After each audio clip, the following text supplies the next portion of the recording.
लसत्सुलोललोचनं लतासनं वरप्रदं कपालशूलधारिणी भजामि विन्ध्यवासिनी।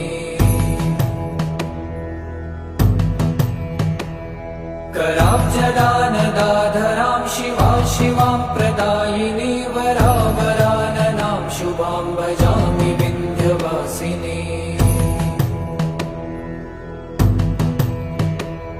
कपीन्द्रजामिनी प्रदां त्रिधा स्वरूपधारिणी जले थले निवासिनी भजामि विन्ध्यवासिनी।